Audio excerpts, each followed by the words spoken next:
how to find deactivation settings on Messenger Lite. Hello guys, in today's video I'm gonna show you how to find deactivation settings on Messenger Lite. First thing, go to Messenger Lite and then click this one here, the settings icon, and go down until you find the account settings,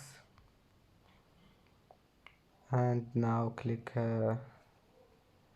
go down and you will find account ownership and control. Click on it, and here you will find deactivation and deletion settings,